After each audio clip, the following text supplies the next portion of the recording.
Je vais me tourner vers Patrice Sapa. Patrice Sapa, voilà un pays qui ressemble, il faut le dire, à tout point de vue au Cameroun. En 1884, eh bien, c'est les Allemands qui arrivent du côté du Togo.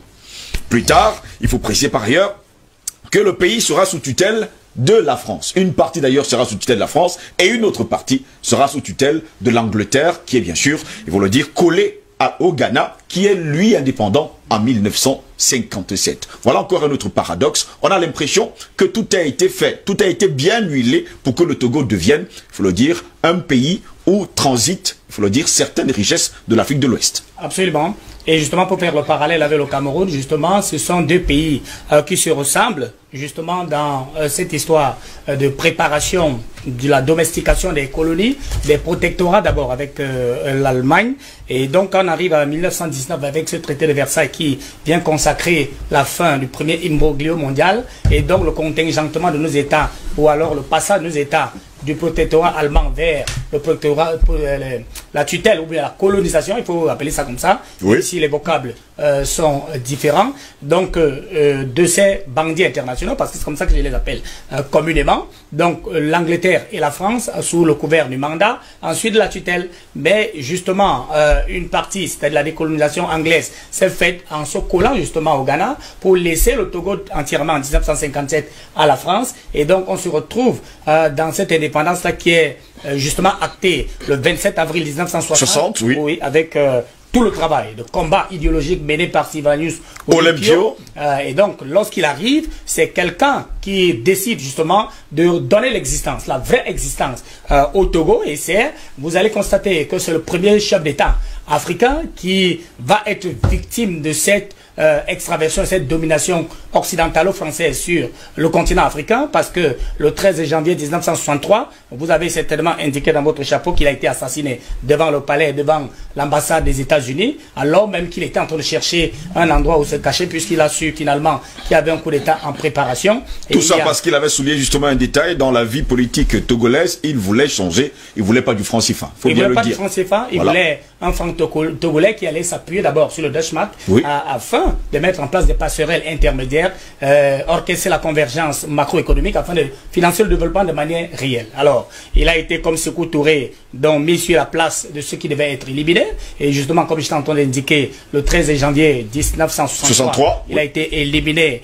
par un Français, je crois que c'est Métrier. Métrier, il faut bien préciser. Voilà, qui était l'homme qui a sorti les 3 balles, qui ont abattu ce matin-là Sylvanus Olympio. Mais il faut noter qu'il y avait 2 ambassadeurs, celui des États-Unis, notamment Léon Poudala, qui a reçu le coup de fil du Français Mazoyer, c'était Henri Mazoyer, qui lui a dit, écoute, il y a un coup d'État en préparation dans ton ambassade, il ne faudrait pas que tu fasses l'impasse à cette affaire-là, parce que la nuit du 12 au 13 janvier, il s'était échappé de la présidence à travers le mur mitoyen qui séparait la présidence à cette époque-là de l'ambassade des États-Unis pour se retrouver là-bas dans un véhicule. Et donc, lorsque tous les coups de fil étaient en train de passer et que les poutistes étaient dehors, avec tout ce que vous connaissez, c'est-à-dire Jolé et puis Eyadema, qui ont été finalement instrumentalisés après pour annoncer que c'est eux qui avaient abattu Sylvanus Olympio, alors que c'était les Français pour valider, parce qu'ils avaient annoncé déjà le coup d'État avant même que le président ne soit éliminé. Oui. Donc il fallait absolument crédibiliser ça devant la conscience internationale. Et donc il a été assassiné ce 23 juin, ce 13 janvier là au matin 1963, voilà, devant l'ambassade des États-Unis, qui a livré le monsieur, d'ailleurs ce monsieur dont je parle, c'est-à-dire la France d'ailleurs, qui réclamait le corps pour justement déclarer au fond, parce qu'il faut préciser par ailleurs que le quotidien français Le Monde avait déclaré justement quelques jours plus tôt qu'il était déjà mort, voilà. Mais on réclamait le corps. Il fallait l'éliminer, mettre en place quelqu'un qui était en phase avec l'orthodoxie machiavélique mise en place. Et vous savez qu'à l'époque il y avait Nicolas Grundinisti, qui était quelqu'un qui était complètement francophile et français dans sa chair et dans ses tripes et ses viscères. Rappelez également qu'il était président de la République de 1963 à 1967. Exactement. Donc il est arrivé, c'est sur lui qu'on s'est appuyé, oui, en laissant qu'Eyadema ait fait sa sortie avec des envolées oratoires sans danger, signalant que c'est lui qui avait tiré sur Sylvanus Olympio. Mais en 1960, 1967, ce même Eyadema, et il est instrumentalisé par ces gens pour venir faire un coup d'état sur Gruniski, et il est resté dans le 67 jusqu'en, restons d'abord en 91, avec la secousse consécutive Vendès et la convocation à la Baule le 20 juin 1990 de tout le gratin des chefs d'État, où François Mitterrand leur a dit, écoutez, on va devoir aller vers cette direction-là, et ce sera multipartisme, indépendance de la justice, liberté de la presse, etc., etc. C'est le chemin. Alors ça a mis tout le monde mal à l'aise, mais les administrations territoriales à ce moment-là devaient régler le paradigme pour les escroqueries politiques et les banditismes démocratiques déguisés en élection. On se retrouve en 93 avec la première escroquerie politique puisque nous sommes revenus à des élections pluralistes, et donc là-bas, l'opposition a complètement boycotté parce que les éléments qui devaient conforter les accords politiques et la stabilité, les aspects juridiques, techniques et politiques qui devaient gouverner la fiabilité du processus électoral n'avaient pas été mis en place. L'opposition a boycotté cette élection de 93. Il est arrivé seul, pratiquement. En 98, 5 ans après, il est encore venu dans des élections fortement contestées. Ce qui fait que ce monsieur, déjà menacé par une prostate qui ne parvenait pas à gérer, les milieux français savaient qu'il pouvait disparaître à tout moment. Sauf que, comme vous avez au Cameroun, vous avez parlé de Cameroun, on dit, non, écoutez, la psychose, si Eyadema part, nous sommes morts. Donc le Cameroun, le Togo va tomber dans le chaos. Donc il faut absolument faire tout pour qu'il puisse rester en place. Alors, mais puisque la santé, c'est un adversaire que personne ne peut nier, assez presque grabataire à la tête de nos États, eh bien en 2002, Chirac lui demande de modifier la Constitution. Et c'est ici que vous allez voir la perfidie. Donc la Constitution doit s'appuyer. L'article 59 précise, depuis la Constitution de 92, que le mandat présidentiel s'étend sur 5 ans renouvelables une fois. Alors, il faut dégager cet article 59 pour faire sauter le verrou sur l'administration des mandats présidentiels. Il y a maintenant l'article 62, lui, l'article 60 d'abord, qui dit, bon, écoutez, vous allez... la prétention à la présidentielle devait se faire sur 45 ans, ça c'était en 92. Oui. On dit non, ramenez ça à 35 ans. Et pourquoi? Parce que lorsque la modification doit intervenir en 2002, vous avez Fort Eyadema qui a 35 ans.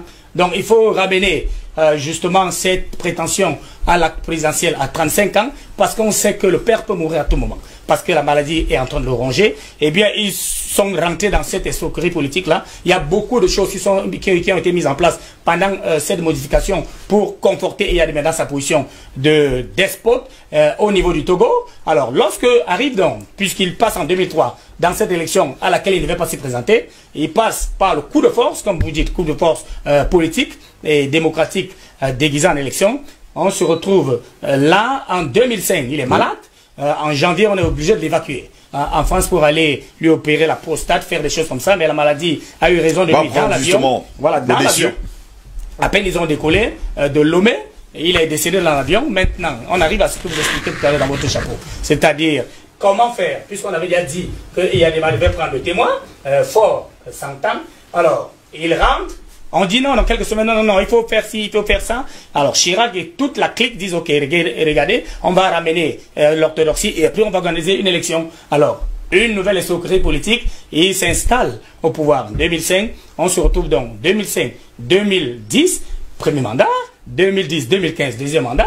Et vous voyez, c'est pour ça que lors de l'élection du 22 février 2020, il y a quelques mois, eh bien, on a demandé au niveau du Togo, toute l'opinion togolaise a demandé qu'il aille se reposer parce que le Togo n'est pas une dynastie, c'est une république. Alors, si les bandits internationaux ont décidé que le Togo devienne une république et qu'on veut être respecté sur la scène internationale, eh bien, il faut qu'on se comporte en conséquence. On ne va pas également oublier, Patrice Apak, que le Togo est passé par plusieurs coups d'État.